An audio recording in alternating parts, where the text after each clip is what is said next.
Hello everyone. This is Spoiler Lab. Today we are going to talk about a Japanese film named Helter Skelter. At the beginning of the film, we are immersed in the atmosphere of the model business, lively streets of a megalopolis, glamorous photo sessions and commercials featuring famous beauties. A crowd of fans that imitate them discuss the social lives of their idols. More than anything in the world, they want to come a bit close to their beauty. In the background, we hear an off-camera voice of the main film character, a top model named Liliko. We understand from her words that despite being the local beauty icon, she is deeply unhappy. She has grown weary of the flashing lights and the sound of the camera shutters. And she hopes very much that this will end soon. Someone types Liliko's name in a web search bar and carefully looks at her photographs. It is a prosecutor working on some case in his office. Having studied her photos, he tells his assistant that any popularity resembles an illness. In turn, the assistant inquires whether there is new information about that clinic. The prosecutor says that after tax evasion, they started to work on the bribes for the politicians, as well as the trade of children's organs and drugs. Meanwhile, the assistant is looking at the photographs of the mutilated women. The prosecutor is certain that girls such as Liliko are only admired to see how she will fade later. This time, Liliko is in her glamorous flat and is narcissistically looking at herself in a mirror. She behaves decently during a press conference and talks about a shooting of her first film.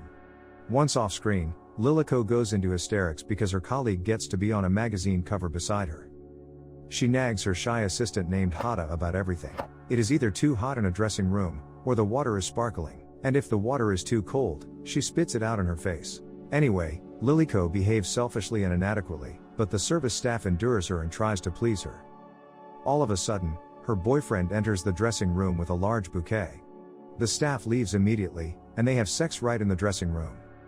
Apart from continuous humiliation from Liliko, Hata also has to look after her slightly infantile boyfriend, with whom they live in a small and modest flat. She does the house chores, cooks for her boyfriend, and satisfies his sexual impulses. In the meantime, Liliko pleases an important producer, as he promises her all the magazine covers in exchange for sex. While having a bath, Liliko is on the phone with some woman she calls mother. This so-called mother is sort of Liliko's main sponsor, and so she constantly tells her what to do. Once home, Liliko takes off her clothes, lights a cigarette, and admires herself in the mirror again. She adjusts her bangs when she notices some black spot on her forehead for the first time. She screams out in horror. A makeup artist tells the mother about the mysterious spots on Liliko's skin. The mother reacts calmly, explaining that this is all because of plastic surgery. According to her, practically everything in Liliko's appearance is a fake that is quite worn out. The mother gives the makeup artist an expensive ruby ring, in return for keeping Liliko's secrets and loyalty to her. In the clinic, the doctor comforts Liliko and promises to fix everything. Suddenly, some woman screaming emerges, accusing the clinic of disfiguring her. While they try to calm down the woman, Liliko notices numerous hematomas and bruises on her. The doctor complains about the mad woman, explaining that the beauty needs to be renewed annually. One needs to earn a lot to do this. And in order to earn a lot, one needs to find a job. This is something that the woman has not done. The mother asks the doctor to prescribe Liliko something stronger and gives her a certain medication. The prosecutors look closely at a computer screen and a corpse of another model who died through the clinic's fault. They consider that this medical facility uses illegal organs, skin, and muscles for their operation, while the patients are forced to survive on drugs for the rest of their lives. All of this is because of greed and the desire to become popular. Liliko continues to participate in all the possible photo sessions, TV shows, interviews, and keeps enjoying other privileges that come with popularity. This time, she is dropped off at home by her assistant Hata. Once home, Liliko notices the black spots again and bursts with hysterical laughter. But Liliko is drunk. She decides to distract herself and flirt with her assistant, encouraging her to try lesbianism. Meantime, a girl named Chiru visits the mother and announces that she wants to see her sister Liliko. Happy Liliko brags to her stylist the next day, showing an expensive ring. A moment later, she is on the floor, heartbroken after reading her sister's letter. It says that all their family came to Tokyo but, unfortunately, didn't catch her available. It is also a shame that the boss refused to give them Liliko's phone number, but the sister gloats that she did manage to write it down discreetly. Liliko meets with her sister in secret outside the city. The sister is happy to see Liliko, sincerely admiring her accomplishments. In turn, Liliko advises her sister to work on herself, adjust her appearance, lose weight, and then success will await her as well. The sister complains that she is not as strong as Liliko. But Liliko replies that it was the beauty that made her strong. Liliko goes through another facelift operation in the clinic. She is evidently worried, but the doctor recalls her more painful procedures. According to her, when Liliko ended up there for the first time, no one wanted to work with her.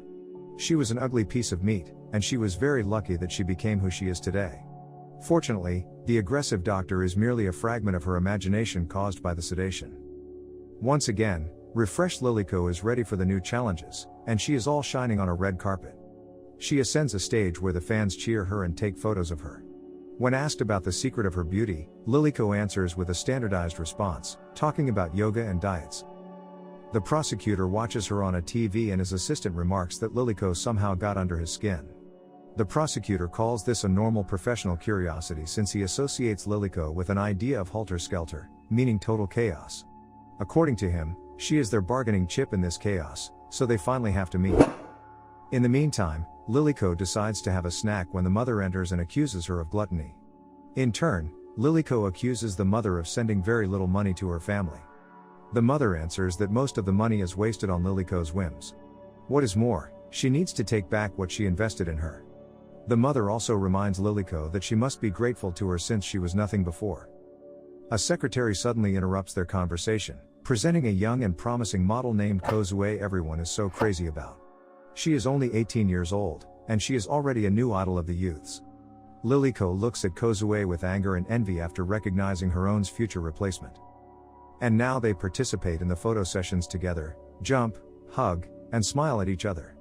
But Liliko is definitely not happy about her new friend, since her star status is slipping away right before her. The fans' preferences change rapidly and now everyone wants to look like Kozue.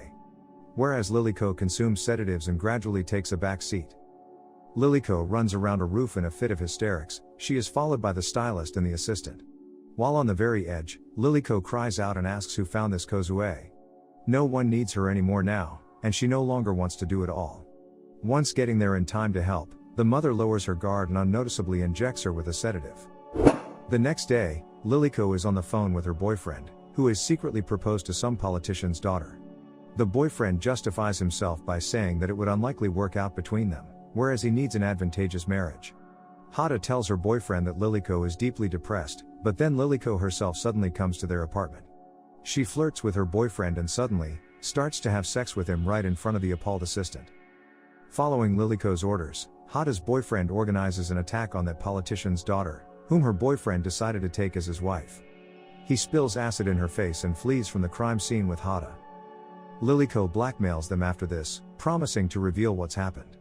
Then she admits that she is only joking, and this secret will remain between them. Then she simply makes them have sex in front of her. While applying the makeup, the stylist notices the large black spots on Liliko's back of the head.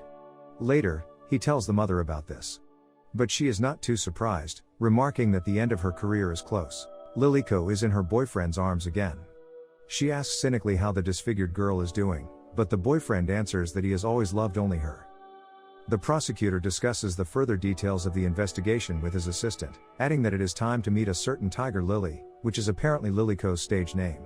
In the meantime, Liliko participates in a film shooting in a large basement aquarium, where the prosecutor visits her. He calls Liliko the Tiger Lily during the meeting and gives her his card. He questions her about the clinic, but Liliko assures that he is mistaken and asks him not to call her that. The prosecutor hands over an envelope with the case materials about the clinic and asks to help save other women from this deep precipice. Once home, Liliko looks through the prosecutor's dreadful materials. Suddenly, she has a panic attack which she tries to fight using drugs. After this, Liliko sees another commercial starring Kozue and orders compliant Haid to disfigure her by cutting her with a knife. Liliko starts to hallucinate seriously right in front of a camera and audience after getting stoned in a toilet before the shooting. And all of that during a show that is in honor of her birthday. Liliko overturns her cake, falls onto the floor and panically fights off the studio decorations that came to life. Meanwhile, Hada chases Kozue, catches up with her in a secluded place, and takes out a knife, indenting to follow Liliko's order. But Kozue reacts calmly, assuring Hada that she is not against such a fate. According to Kozue, her whole life is a complete fake and doesn't even belong to her. Surprised, Hada doesn't dare undertake the deed. Having found out that Hada couldn't follow her order, Liliko beats her up and hysterically runs outside into the pouring rain. She drops her pills onto the wet road and eats them right from the puddle. She starts to hallucinate and shouts all over the street again. Hada finds the materials about the clinic in Lilyko's flat, puts them into an envelope, and drops them into a mailbox. The journalists rush to Lilyko's home right away, asking her about the clinic and its dark doings. But it seems that Lilyko enjoys it since she is the center of attention once again.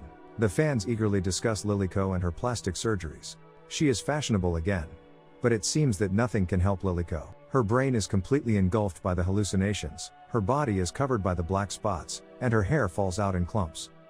In the meantime, the superiors suspend the prosecutor from the case due to the leak of information to the media. But he promises not to give up. Lilyko is beautiful once again, and in her imagination, there is another fictional meeting with the prosecutor in an empty theater. She tells him that she is going to put an end to everything, but the prosecutor talks Lilyko out of this since no one will appreciate her sacrifice. And she appears before a full audience of journalists to talk about the preceding events. Numerous microphones are before her, and the sound of the flashlights seems endless. The audience falls silent. Lilyko gets up, takes out a knife and stabs herself in the eye. Once an awkward pause is passed, the journalists start to take photos again. Lilyko falls onto the ground, and the imaginary red feathers coat her. All of Lilyko's acquaintances testify in an interrogation room, and the fans enthusiastically discuss various theories, saying that there must have been computer graphics instead of Lilyko and she may probably be still alive. The prosecutor walks around the city with his assistant, but suddenly they encounter a rather attractive girl who thanks him for everything and invites him over. It turns out that it is the same Lilyko's plain sister.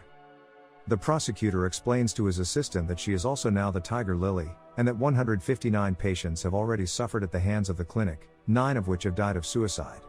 In fact, one of them went missing, and that was Lilyko. According to him, she is the only one who will remain popular forever. They look around and pass by a commercial about the soon release of a book called The Legend of Lilyko. Kozue has completely replaced Lilyko since then. She is now the main star. After another photo session, she and her friends decide to go to some club with a dubious reputation. Kozue accidentally notices Hada in the club, who suggests following her. Having entered some VIP premise, Kozue is startled when she sees Lilyko, truly alive yet one-eyed. She is wearing a tiara, she is sitting on a throne smiling. Thanks to everyone for watching, subscribe to our channel, and suggest films in the comments, which you would like to see from us. See you soon.